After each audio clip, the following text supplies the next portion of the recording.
I'm working on a new project that my teammate has shared with me in GitHub, and now I have it open in VS Code. This application uses Azure OpenAI, so I need to find out what Azure OpenAI resources I have access to that I can use with this app. I can use GitHub Copilot for Azure to help me with this question. For help with Azure-specific questions, I start my question to GitHub Copilot in the chat window with @Azure. I can ask @Azure, what Azure OpenAI resources do I have deployed? And quickly see information about my existing resources and what regions they are located in. I can also ask questions such as, how many web apps do I have deployed in the East US region?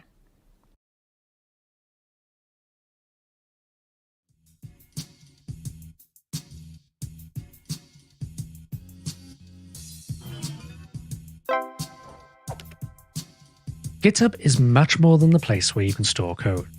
But let's see it in action. Meet Mona, a developer who's just been assigned a new project. Mona uses GitHub projects to manage her tasks and track iterations of work. GitHub's customizable views, filters, and layouts make it easy for teams to work their way. Mona quickly sets up an on-demand development environment using GitHub Codespaces. No more fighting with dependencies. She dives into coding with GitHub Copilot, making her code more readable and efficient. She then sets up automated testing with GitHub Actions, easily version controlled like the rest of her code. Meanwhile, Mona's colleague had set up repository rules to enforce DevOps governance practices across their GitHub organization. Mona avoids leaking secrets by using GitHub Advanced Security secret scanning push protection, and also identifies potential security vulnerabilities using code scanning. In this short video, we've seen how GitHub can streamline your experience throughout the development lifecycle.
Hello, everyone. Welcome. Hello, hello. I hope everyone can hear me okay. Good morning, good afternoon, wherever in the world you're joining from. Thank you for being here. Welcome to Open Source Friday. We made it, friends. We did it. I don't know about you, but this was a long week for you. It was a long week for me. I was going to try and do this without glasses, but it's not happening, my friends. Before we get kicked off with the stream today, I wanted to take a quick moment and thank every single one of you who reached out and sent me a little heart and a little word of support. I had a family emergency last week and it's super intense, but we are well, we are healthy, and it's all good. It's all good. But I do appreciate all of you who especially were patient with me. All of you who are trying to schedule for Open Source Friday or I owe other things from other projects. Thank you for your patience this week. It's much appreciated. But what we're here for. Welcome to Open Source Friday. Open Source Friday is a stream, of course, sponsored by GitHub, presented by yours truly in association with my colleague Kadesha Kerr, who, by the way, is at Render ATL right now. Shout out to the folks at Atlanta. I'm not going to lie, I have some serious FOMO right now because Render is an amazing, amazing conference. All of you folks who are out there at Render ATL right now and are part of the open source ecosystem, hey, send me a DM. Let's do Open Source Friday live from Render ATL next year. That would be super fun. We created this program and this stream really to encourage all of you to not only support, but also celebrate the folks that are making incredible contributions to the open source ecosystem, in which we all of us depend on. We have a ton of different guests in our program. We're very fortunately to have just such an incredible variety and talented technologists come by.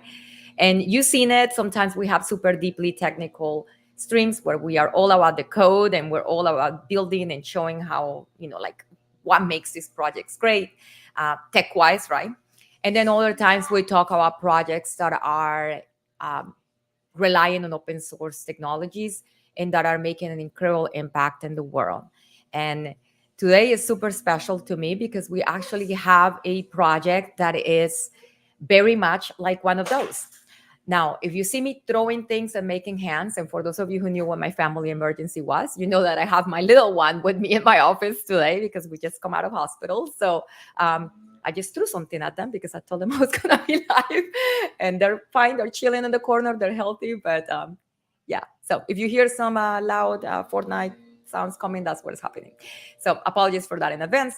But back to the topic. So we have this project that is super impactful, and it has a super interesting technology stack. I hope that the folks who are joining today, if any of the components of this project is something that is in your stack or something you want to learn, you actually consider contributing.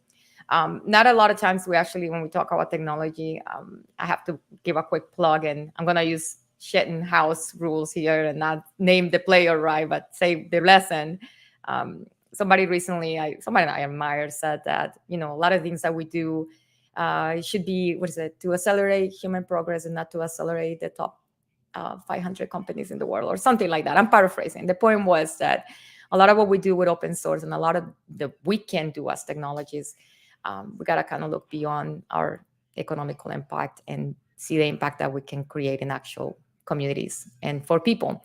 And this stream today is super special because we're actually going to be talking to folks that are not only creating really interesting technology, because this is a very complex and technically beautiful project, open source project, of course, but also leveraging that technology to create real and meaningful impact in the world.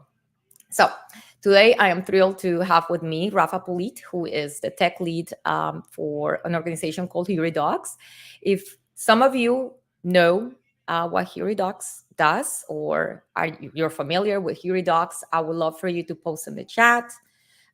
For those of you who don't, please get acquainted. And today, hopefully, you get to learn a little bit more about this incredible organization. So Rafa is here specifically to talk to us about the project he is the tech lead of, which is a project called Uwazi. I know that we have amazing viewership from Africa, so I hope maybe there is someone that can translate it. I know what it means, but I'd love to hear from the audience if you know what it means. This project was created by Huridocs, as obviously it's an open source platform, and it's incredible. It's been used to document human rights violations, to publish court documents, to organize archives of evidence. It basically has a mission to make critical information easier to find, easier to explore, easier to share, and it helps citizens, it helps advocates, and it helps folks in definitely vulnerable zones and vulnerable places in the world. So I'm super excited to have Rafa here today. Uwazi is an open source platform. It is going to allow the organizations to publish and organize vital information and documents. Again, with that central goal of making knowledge more accessible to the public and structured in a searchable way. So let's welcome Rafa and get to looking. And yes, Uwazi, openness. I think that's it. I think it's I'm completely spacing out the name of the language, but maybe Rafa can help me.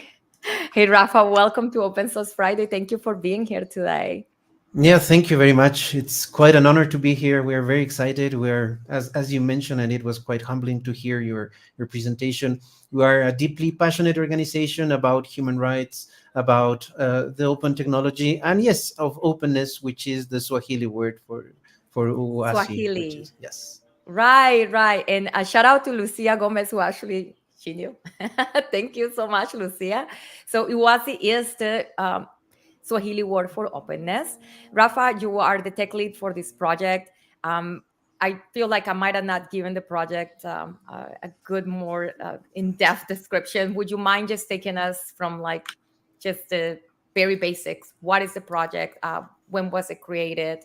And then hopefully you can share screen and we can just have a conversation about the project. I know we're going to talk a little bit about the tech stack and how people can contribute. So we'll get to that for all of you who are here for the code. We're going to tell you how you can contribute code and then other ways that you can contribute as well. But welcome, Rafa. Thank you for accepting the invitation. And yes, can you please start just tell us a little bit about the project itself? Yeah, sure. So a quick background on the organization, right? We're a 40 plus years organization, which has been delving on the human rights community from the very beginning, helping organize information, helping organize the people around the human rights environment. And in the beginning, it was a little bit theoretical, right? We created micro thesaurus, to help organize the data, and then slowly moved into helping the communities, helping grassroots, helping different groups around the human rights, not only to organize the data, but also to present it, right? To present findings, to do research. And then we slowly moved into tools, and with recent times, obviously, tools become software platforms, and now cloud-based applications that are accessible from everywhere, right? And that is precisely what is Uwazi. Uwazi was launched in 2017. The idea was at the beginning to help local jurisprudence into actually finding concrete rulings and law for specific documents and research around the African legal space, right? But quickly it became apparent that we had more than just documentations. We were originally a very document-based platform. PDF information was very heavily the source of information, and it still is quite at the very core of Uwazi. We have this PDF interpretation, OCRing, which is rendering text of scanned images, a lot of machine learning around how to extract data from these PDFs, which we will probably discuss more later.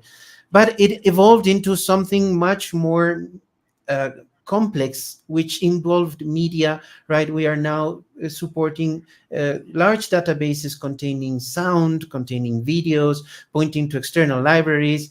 And we have also devoted a good time in developing external services that actually feed into the main platform of Uwazi, that are helping preserve pages. For example, a lot of the information that is presented here lives for a very short time, and then it gets censored by the main media, by the big companies, right? So we have Preserve, which is a platform to actually capture those on the fly sites from different places, from different web pages, and bring this back to the platform. All these services around this now very complex and now almost getting into 8 years of development platform, right? So yeah, that's basically it. Hope it helps clarify a little bit. Thank you. No, that's actually, you did a much better job at describing it. Thank you so much for that. So originally it started, and it was the central focus was, I guess, the artifact keeping and maintaining in Africa, right? Like the original initiative was there, but now it's being used by basically it's used everywhere in the world, right? Like everywhere. So last year alone, we covered 74 different projects with 113 partners covering 49 countries. So yeah, that's last week alone. So yeah, we have around 300 instances of Uwazi on our own servers, which we host and help host, and many more out there on the open source self-hosting community. Yes. That's very, very interesting. It's incredible to see the growth. I mean, it's concerning, right? Because I think the growth showed the need for the impact, right? Like it's becoming even more necessary now to have that access to information be a real democratic access. I'm just in awe and inspired by everything that you do. Can we take a look at the platform? Could you talk us through a little bit? Maybe let me see if I can share your screen, and then if you can tell us what we're looking at, that would be great. Yeah, well, no, just quickly, this is our page, huridocs.org, for anyone interested in actually looking in more depth into it. You can here get a lot of information about what we do, what's our history, what we have been doing all these years, what are our key partners, and within these pages you will find access to our Uwazi, which is the proper platform, the uwazi.io, and actually kind of a cheek tongue-in-cheek, thing we have here. This is the Uwazi webpage designed within Uwazi, right? So I've mentioned that Uwazi is a documentation system and platform, but at its core, it is a CMS, a content management system that could help you put everything out there, from very complex documentation platforms to something as simple as this, which is our own page showcasing our own work, right? So this is the platform. What do we do? Exactly what we have been talking about, right? Adding information quickly, organizing it, finding whatever you need, and then showcasing that to the world. Our main repo, thanks Nicolas for the link. This is our main repo within the organization, Huridocs Uwazi. Here you can contribute code, issues. We will talk about this later.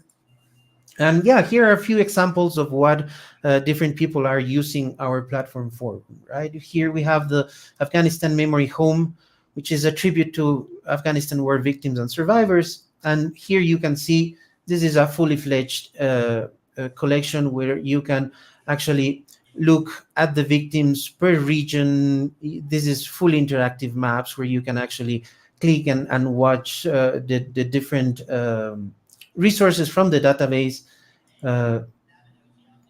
You can read and geolocate the different conflicts, the different databases, and you can delve into the actual database, which is what we're seeing here.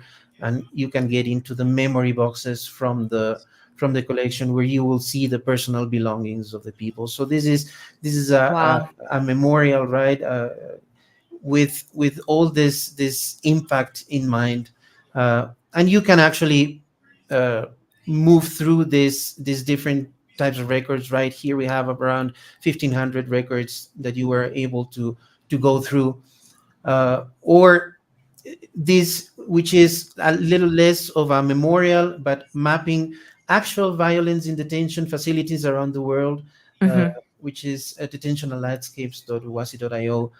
And this is, for example, a much more geographically oriented database, where it is originally inscribed in the Greece region, but the idea is to expand this, and you can see the different testimonials, right? We can see that they have created. Here you have the different detention centers, the testimonies, the incidents that have been reported, the contracts, right? And as we move through the different examples, you can actually see a little bit of how each group decides to personalize their own data. Being a full CMS, you can create these beautiful pages, this personalize the database as you see fit, right?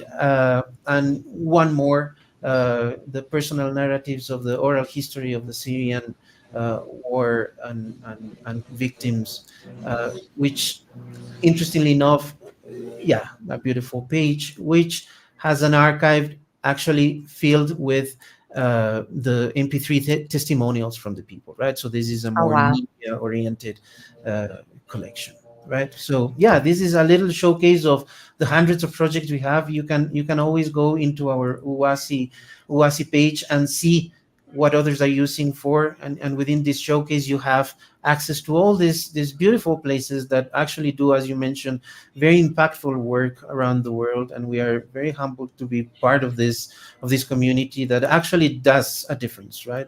So yeah. Absolutely. So if I take a look at the website, I'm able to see the showcase. Are you able to share how many projects are currently being hosted or have been created using Uwazi? Yeah, well, on the top of my head, we have around 200 collections. Okay. Which of those are actually active at this point? It will be, yes, around 170 or so. different projects. Not all of them are public. A lot of people use, we have all this security built around Uwazi, and we have this possibility to make your collection fully private, and you can only access it through logins. So there are quite a bit of those that are doing actual research, that they are collecting victims' information on the field through our own platform or through third-party partners that we will also probably cover at some point in the future in this conversation. So those are private and they are not listed. So this is the main showcase of the actual public collections that are supposed to be shared with the general public. I see that, and I see multiple languages. Obviously, this is from places all over the world. Yeah, we are fully localizable. Thanks for mentioning this. So this Syrian oral history, for example, we can quickly see here that you can change. Our platform has support for multiple languages, and even we have this left to right support for those languages like Arabic or Hebrew that actually uses this. So yeah, it's an important part of what we have devoted our time is actually help localizing, because we are aware that even though the web is very English focused, a lot of our partners do live in countries that do not use English as their main language, and this is an important part of it. Yes. That is incredible. That is incredible. Thank you so much for showing us a bit of the showcase. Folks, if you want to take a look at some of the projects that are supported by Uwazi and have been created, definitely go to the website and take a look at the showcase. There's a collection of very interesting and impactful projects there as well. So as an organization who wants to utilize Uwazi, obviously the part that is free and open source, they can just use it. Is there a cost that's incurred by any organization who's coming together? Do they have to be an NGO? Like, how does that work specifically? So the project is fully open source. You can download it, and you have here the installation guides to self-host it yourselves. And it is fully open source. We're really passionate about this, and we have kept it as such.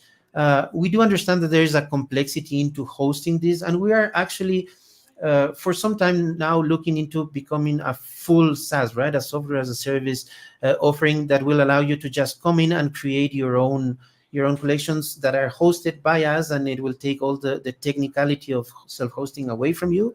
But right now, yeah, you can contact us. We do have a mandate to actually serve NGOs that live within the human rights scope.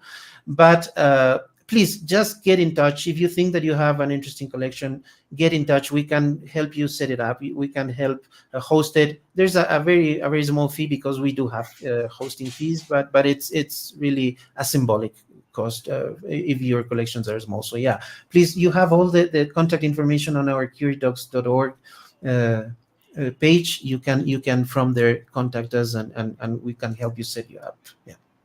That's great. I'm going to go ahead and share that contact information throughout as well. So for those of you folks who might think that maybe one of your communities or there is something happening where you feel like this project could be impactful. I mean, you showed a variety of different things, right? Like there's places where we're gathering data about violence against inmates, places where we're gathering memories from people who've been ravaged by displacement from conflicts.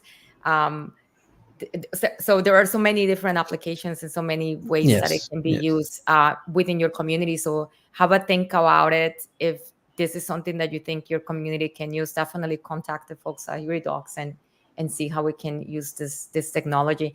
I think about the times like before, how would people do this? And when there is a tragedy, you see like at the side of the tragedy is like people come in and put pieces of paper, or like they're trying like to find others or to share so I'm thinking this is like a digital way, much more obviously accessible and forever and open for everyone to see. So that's incredibly impactful.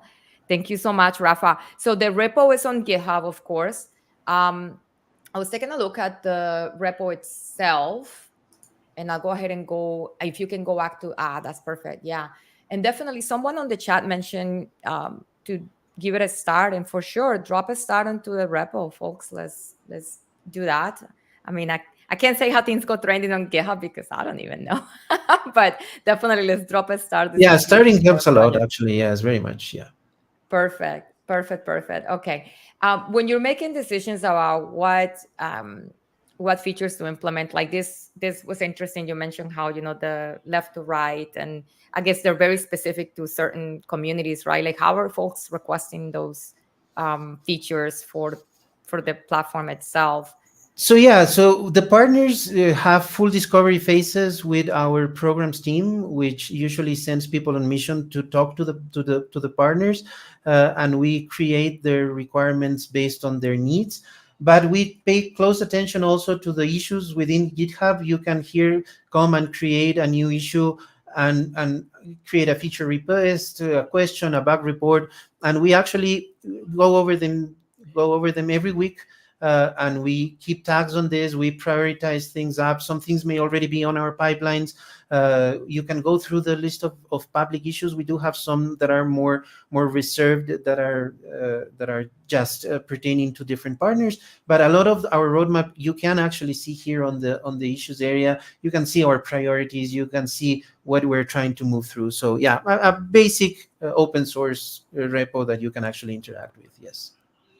That's wonderful. Okay, so for the folks who might be interested on how they can help support this project, I'd love for you to talk us through. And I forgot to ask you how long you've been with the project as well.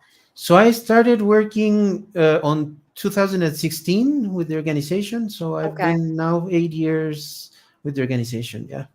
Okay. Yeah, and I started with the project right away. We were 3 developers.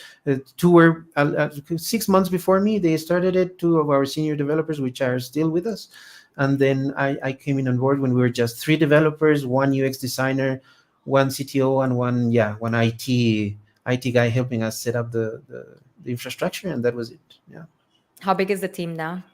We are now around 15 on the tech side, and the programs team is also around 15. So we're at 35 or so organization. Yeah, 35 people organization. Wow, that's small but mighty, Rafa. That's Still small, yes. That is a small team for the need. Wow, Yeah. that's incredible. Okay, so I don't know if you want to talk us a little bit through the tech stack. Yeah, for so the project itself. we have a full JavaScript stack. If we go back to the code, so we have a normal web application, right? We have an app which has an API which is created on Node, on Express. The backend is fully JavaScript as well. Node for the server. We have MongoDB as our main database, and we use Elasticsearch for the main searches. And then the client app is React based. We have recently moved away from Redux as the store for the app, and we're moving into atoms and hooks, which is maybe we can look into that afterwards. And that's our stack. Yeah, basically everything JavaScript. The services that I mentioned before, they are made in Python for the machine learning services, but Uwazi, it's full JavaScript. That's great. Thank you. Okay, well, before we start talking about how you can contribute with code, can you share with us how can folks contribute? Like if I'm watching this right now, maybe post live, and I think it's a project that I definitely... The most simple way is come in and just create issues of whatever features you think you would like. If you're using the platform, bug reports, that is the most simple, basic way you can contribute, which is great, actually. If you have time and coding skills, absolutely go into the main README, and through the wiki, you can actually go into the different user guides. We have a system guide, an admin guide, and how to contribute a little bit. Obviously, as a normal open source repo, you can create a fork of the repo branch, the development branch, create a pull request, and we will review it. You can go over the issues to check if there's something you can contribute with, or you think it's interesting to contribute. Please get in touch with us if you're going to develop something, so that we don't overlap and we can discuss how you do it. Obviously, for those not so much code oriented, it always helps. The donation link you can find in our huridocs.org. You can come here and actually present a financial contribution that helps a lot with being able to keep the project open source and yeah, maintaining the organization. That's great. So you can contribute to this project, of course, with the code. Take a look at the code base and see if there is anything that is interesting to you technically, or you want to challenge, right? But definitely get a hold of Rafa and team first to make sure that there is no overlapping efforts. And then let's see, if that's not your jam, you don't have the time, but you still want to support this great project, then definitely go ahead and push that donate button and leave a donation if you can and if you're able to. I would imagine that there's definitely a lot of costs incurred, obviously, like the servers and the team and everything. And this is, again, at no cost or a small symbolic cost to the organizations who are needing it, who will be in vulnerable positions themselves, so they, you'll be helping this project, helping those communities too. So that's great. Let's see through the questions in the chat. And if you do have questions, please feel free to drop them in the chat and I'll go ahead and give them a read. For the folks who are joining from LinkedIn, thank you for your patience. I have to pop things in the chat there separately because our production doesn't allow for a single thing. So I promise you, if I share a link here, and I'm saying I'm sharing a link, it's coming to LinkedIn as well. Just some comments of support, mostly from the folks who are tuning in, and thank you for joining us as well. Somebody wants to install a Megalinter. I don't know. Do you need a Megalinter? And Nicholas Bulami says, I can install you Megalinter on your repo if you want. Well, we use ESLinter, but yeah, absolutely. Yeah, let's talk about it. Yeah. That's fantastic. See, we're making things happen here in Open Source Friday. I love this. And listen, folks, this is the beauty of open source. Take a look at the code base. Take a look at, use the platform, obviously. Take a look at what's on the pipeline in terms of issues, what you can already see that they're discussing as future roadmap items that they're trying to tackle. But if you see a way that you think that you can improve or help, definitely have those discussions. That will be so helpful and so important. That's great. Thank you so much. Let's take a question, if you're okay with that, Rafa. Sure. From Timothy Hansen. And thank you, Timothy, for being here. And I might completely mispronounce Videre. So we love Uwazi here at Videre. Are there limitations on video media storage? Is there an option for labeling and editing videos on the platform? That's a really good question. I was wondering about max, because obviously everything is cost, right? So how does that work? Yeah, we don't impose a limit on the amount of things you can get on the application. We do have a little bit different of tiers of the amount of storage you can get, but that is not really the limitation. We do have a current limit on upload file size, about 500 megabytes, I think it's. But these are all configurable. We can look into it. Still, we do kind of look into each case scenario.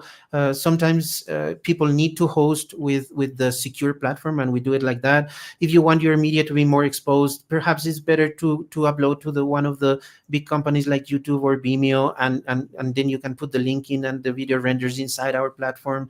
And it also gives it perhaps a little bit more exposure, depending on what you need, right? Labeling, yeah, for sure. You can label the entity. Editing, no, but you do have a way to create time links that will point to different chapters on the video. Up to that point, editing at this point, no, we do not offer editing capabilities, not even on PDFs, which is our main storage supported extension, and videos not yet, no. Great. Thank you so much. Thank you, Rafa. And thank you, Timothy, for the question. Rafa, is there anything else you want to share about the project itself that I might have failed to ask you? So I had a small showcase on getting people started on it. So if we can do it Let's quickly. take a look. We have plenty of time for this. Thank you so much. So the idea is, what will be people will be faced with, and understand a little bit what's the concept around the platform, right? Excellent. So this is what you will get when you start an Uwazi, right? This is a blank page. And what I wanted to focus is in a little bit. I'm going to log in to the platform. The browser is probably going to complain about my password not being secure, but that's perfectly okay. I'm on my local machine. So what's the idea behind our platform, right? So we have, here are the settings. I just click here on settings, which is where you will start looking into your collection. And I'm not going to go over it on complete detail. This is a very complex software that takes quite a bit to get used to, but the basic building blocks is something that I am really passionate about right now. And yeah, I'm going to quickly show how to work around. We're going to create our personal library, right, of books. So I will just put here a text personal library, which will become my collection name. There I have it. And I will go here into the templates, which is the building block of Uwazi, right? Template is the structure of the metadata of the different core entities of your organization, right? Here, since we're going to be doing a library, I want to shift a little gears into thinking in a different mindscape, and we're going to do libraries, right? Your books, your personal collections. So what would you want to see as your personal collection, right? You will have authors, right? So I'm going to name this author. And you will have what? The title of the author, which we're going to rename as name, which will be the name of the author. And simple things, right? You need here to add the metadata you want for your particular templates. So you probably want an image for your author, because we want it to be a very beautiful collection. I will call it photo, and I will say showing cards. We will see later what the cards are and how do you want it to look into the application when we see it. We're going to see what all this does. I don't want to linger too long, but yeah, just to understand what the different properties you have access to. You can add, for example, we're going to add a date, which is going to be the date the person was born, because we may want to categorize authors based on their period, right? Okay. We're going to create a rich text, which will be a biography of the author, because we want to learn about them, right? And what else? I'm going to put here a geolocation with their place of birth.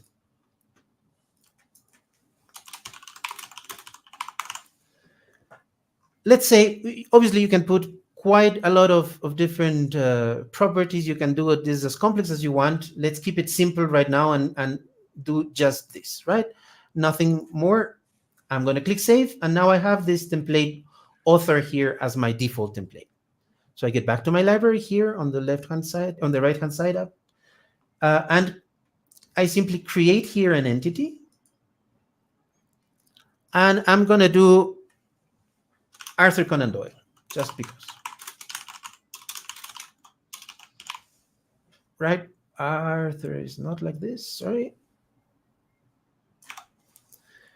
Right? It's going to be of type author.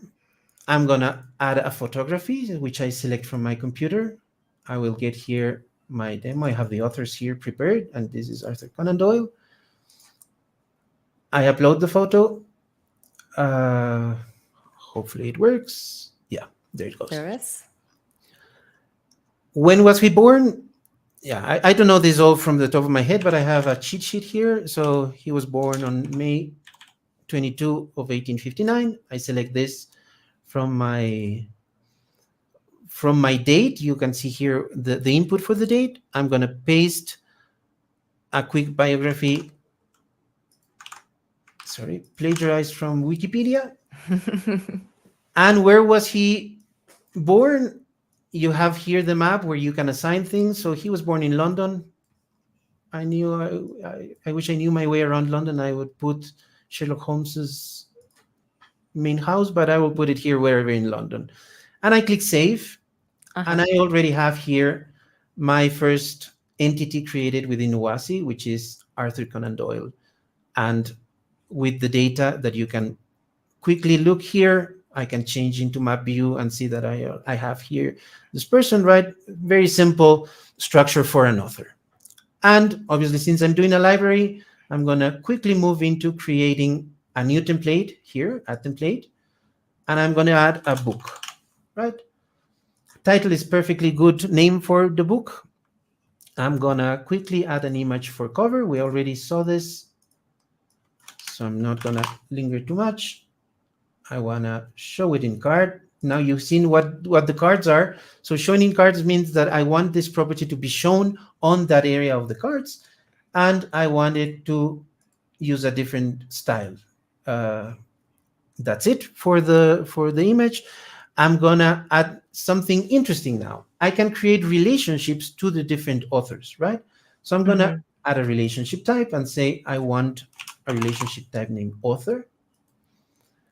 And with this, I can now, this relationship property type has been enabled, and I can give me a second. Yeah, I need to save it first. And now I can add a relationship of the type author to the entities type author, to the template author, right?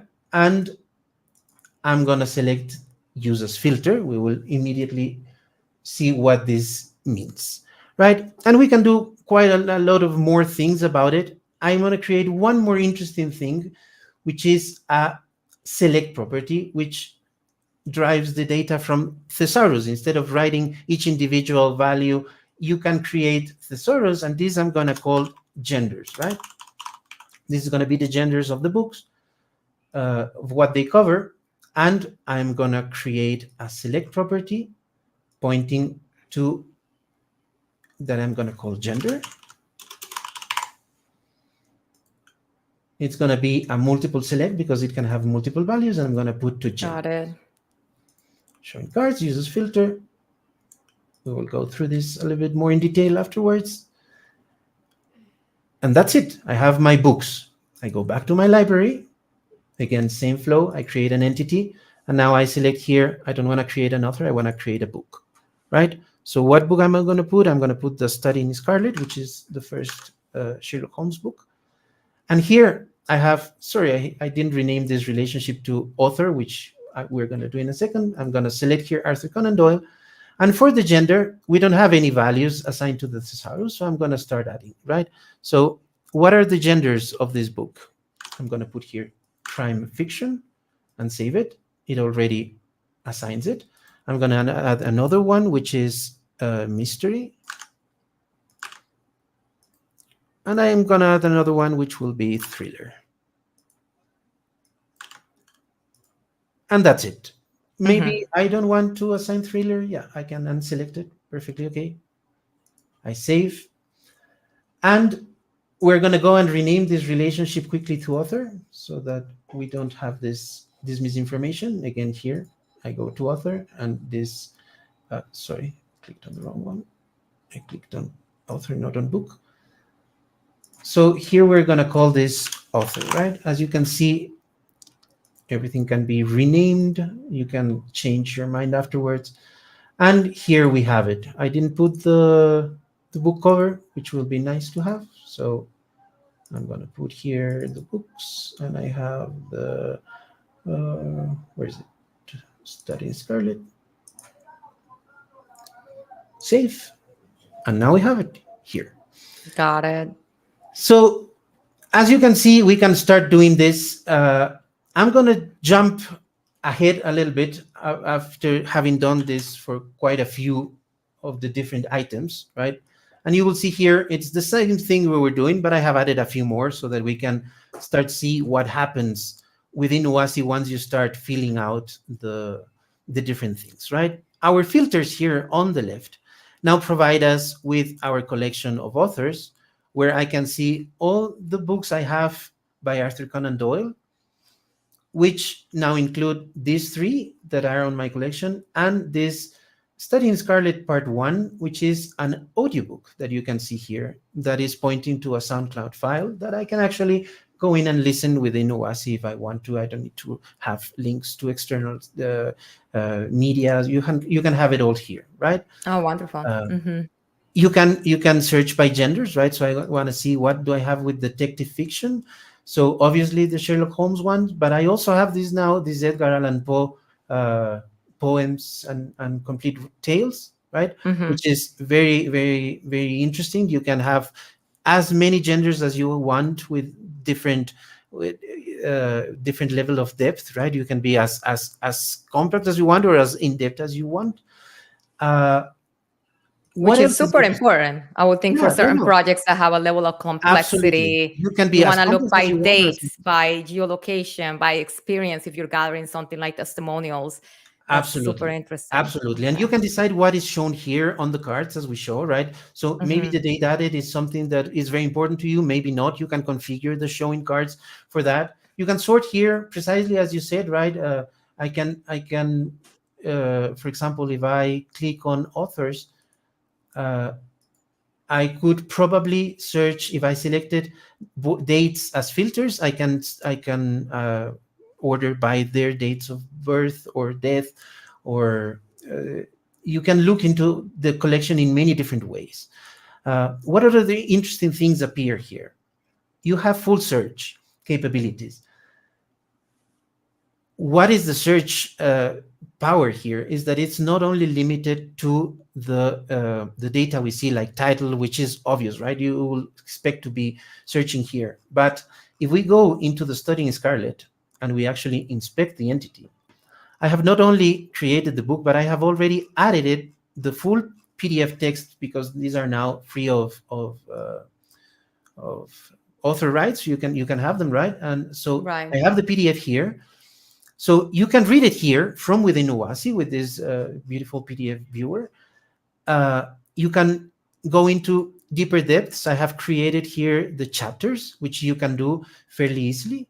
Is that an automatic process? Like, did the platform do that for? Well, that's a very interesting question. We actually do have a machine learning process that will actually extract the chapters from books, but you need to train the model.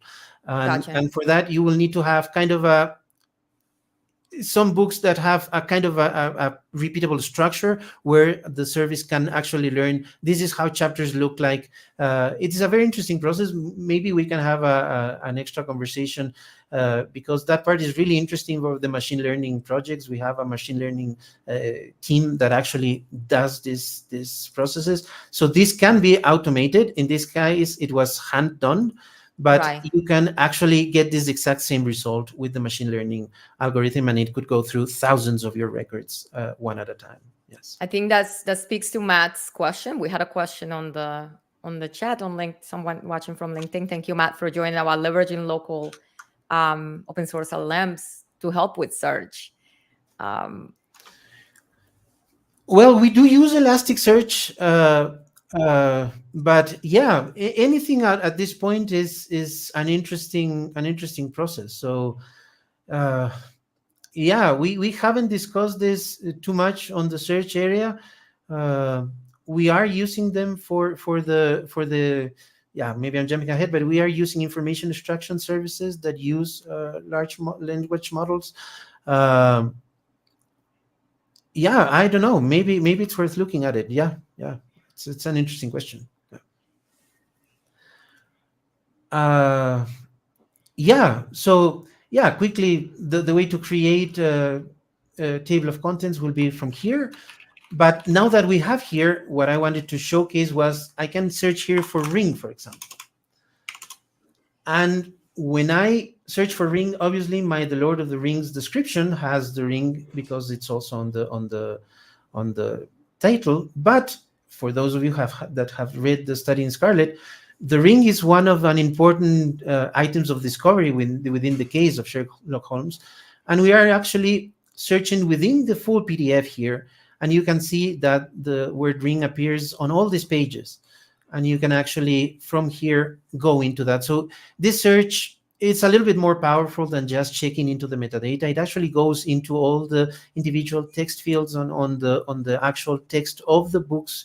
If you have it, so you can go quickly here and see within the book.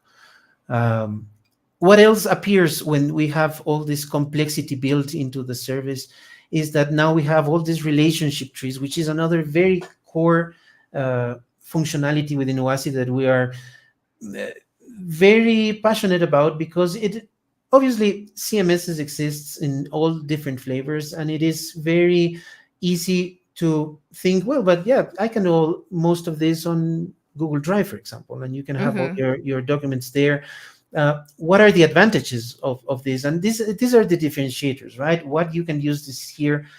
So, for example, I can look at this from the relationship point of view, and I can see that Arthur Conan Doyle wrote all these books and audiobooks that I have on my collection, but I also have this similar author relationships built in, and I can see that I have Edgar Allan Poe as a similar author.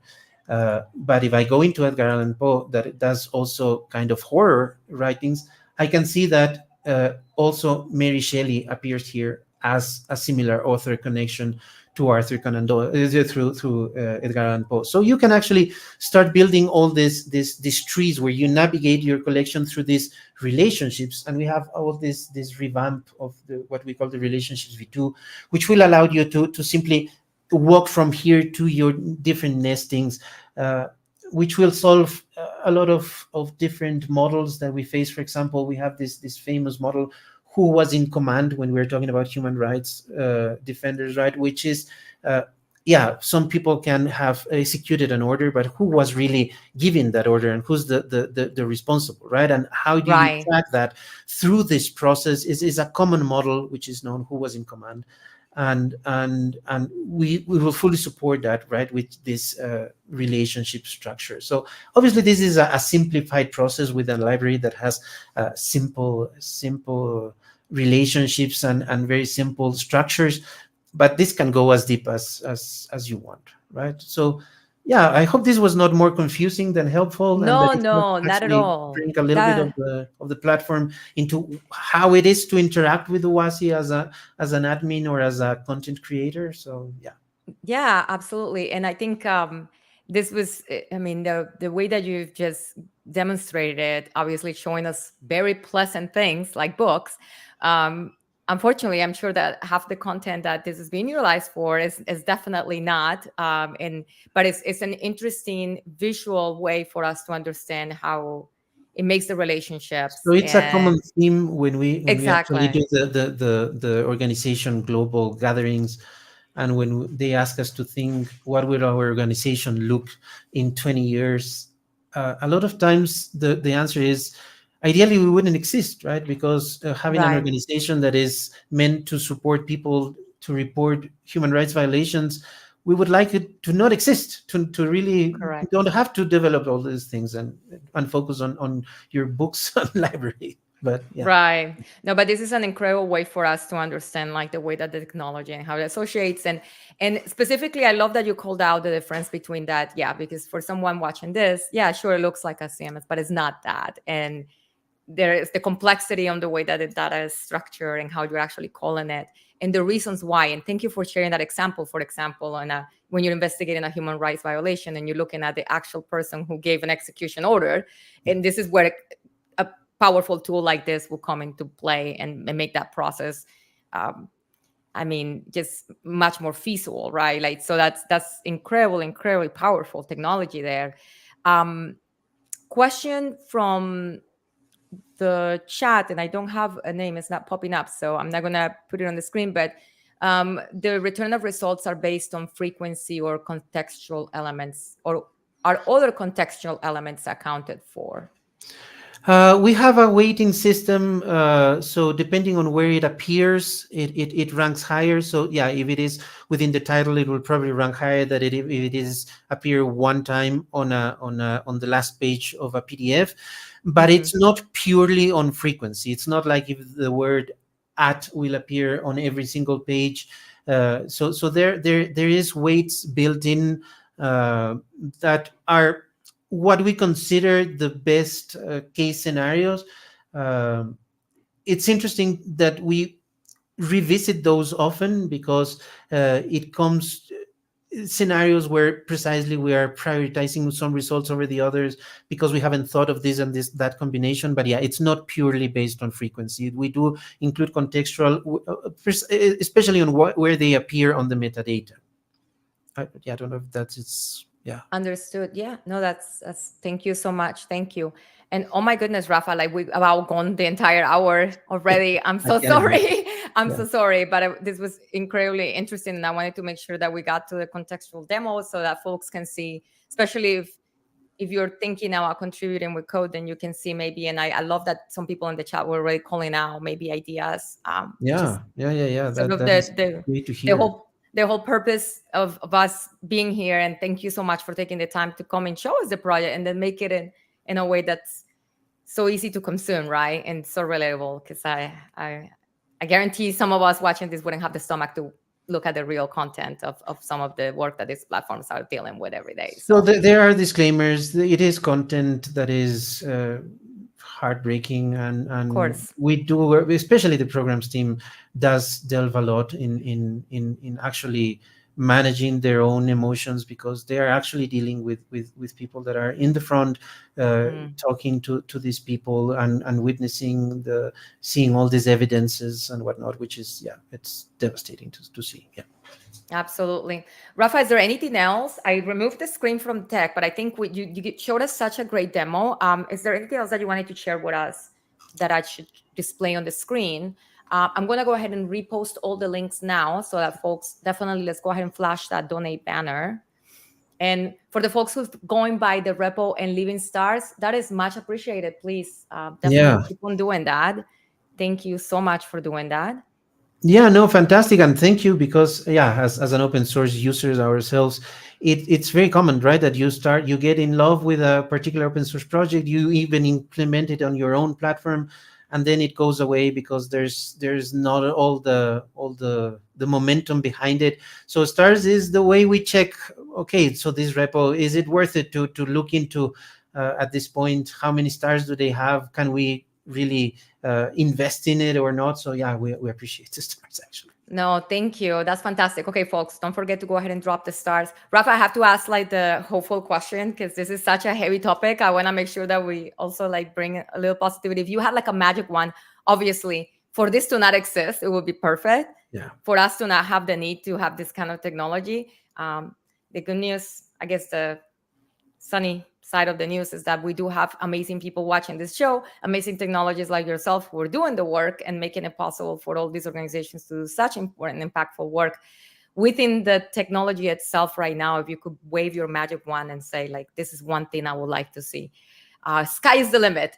I love, this is something that my boss tells me all the time. Don't worry about how we're going to make this happen. Just tell me what it is that you think it should look like. It's a good What do question. you We're think? we're so used to thinking on the short term that I actually wouldn't know how to answer. Um, Maybe you have a think and you can come back and tell us next time. yeah. I can take a rain check. Yeah, no. So, yeah, actually, the magic one would be a lot of people using it and finding it useful. Actually, so that, more than a specific feature, that they come and go, and sometimes we deprecate things that we thought we would have a lot of impact and don't. Yeah, just people enjoying the platform, hopefully bug free. There you go. Yeah. Exactly. And the way that we keep it free and we keep it open source and we keep supporting the organizations who are using it to do this important work is by clicking on that donate button there, leave the stars, and definitely be a part of the project. Different ways to contribute. Let's do a quick recap. Of course, donations always welcome. But if you are interested on the tech, for the folks on the chat that had ideas, thank you so much for being here. That just made my entire week. I love seeing our community come together and think of like, well, maybe what about this? Definitely act on those ideas. Contact Huridocs, send Rafa a message. I think definitely opening an issue would probably be the best way for folks to do that, right? If they Yes. had like an improvement, they think it'd be great on the platform. That's awesome. Rafa, thank you so much. Super appreciate your time. No, thank you And very much. I'm sorry we went over time. oh no, I'm it's sure that okay. from our end, no one is even doubting that I would go overboard, because I cannot get shut up. But yeah. Not at all. And I think that because there were very specific points that we needed to cover. And I definitely wanted to have folks take a look at what it looked like, because that's where the ideas come from, right? Like now that I see what it Exactly. is, okay, then Getting this maybe inception of, oh yeah, I think I could use this for exactly. this and that, right? Seeing it on a completely different context. Yeah. Absolutely. Rafa, you are super welcome to come back anytime. Actually, I we were would be talking a little earlier. more I'm like, than we need to stream in honored. Yeah. Spanish too. I'm going to contact the org and see if we can make that happen too. For all of you who joined, thank you so much for being here today. Thank you for supporting open source. Don't forget to support this project specifically by leaving your stars. And if you're able to donate either your big brain to it or a financial donation to help keep this free and going.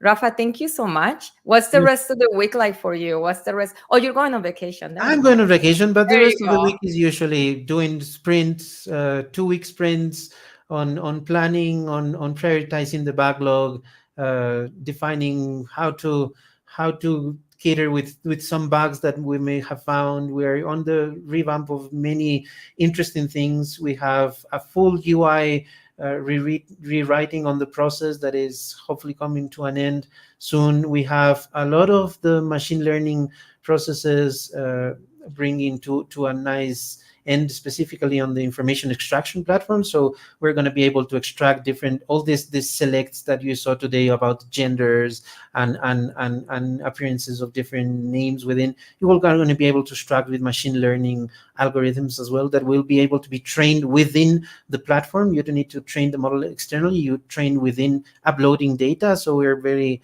very excited about that. That is coming on the next few months, hopefully. And we have some partner requirements that need to be filled so they can launch their presentation soon. So yeah, weeks are filled. Yeah. It sounds like you have a lot of work to do, so you better enjoy that vacation while you Thank you so can. much. Go take your time. Super warrant. Thank you so much, Rafa. I appreciate you. Thank you It for was an being honor here. to be here. We are, as an organization, and me personally, we're very thankful for this space. So thank you very much. Thank you. All right, folks. Well, I'm gonna go ahead and let Rafa get kicked off with their vacation because that sounds like a much more fun thing to be talking about. But for all of you who joined this Open Source Friday, thank you.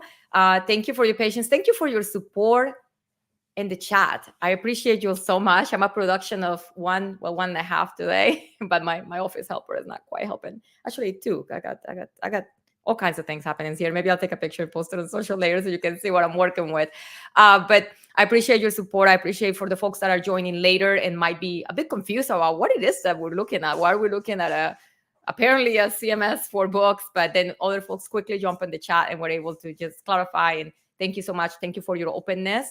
And honestly, there are so many things that we can do with the technology that we have just been granted. We stand on the shoulder of giants, folks.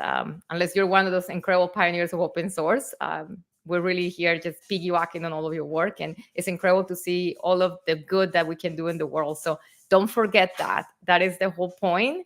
And that's what we're here, Open Source Friday. If you have a project that is impactful, whether it's social impact or you have an idea for a project, and you would like to come on Open Source Friday and showcase it, please send me a DM. Let's talk about it. And if you end up supporting via Huridocs, via donation, or via contributions, whether it be tech, time, for ideas, definitely let me know. I'd love to be able to send you a little something from us at GitHub. I'm making promises here like a politician, but it'd be great to be able to just at least give you a massive shout out for really being part of this great organization and like contributing in the ways that you can. So from all of us at GitHub Open Source Friday, we thank you for your time, for being here. Next week, we have another awesome Open Source Friday. There will be no Open Source Viernes this week because yours truly had a lot going on this week. But I am definitely going to make it a point to talk to the org, and hopefully we can get either Rafa or another one of their tech leads or their folks from an engineering team that it's a Spanish speaker to come and we can do this in Spanish. Thank you, everyone. I appreciate your time. Thank you for being here and for supporting open source. We will see you next time. Don't forget to please go buy that repo. At the very least, drop us a star, friends. We can all do that. Thank you so much.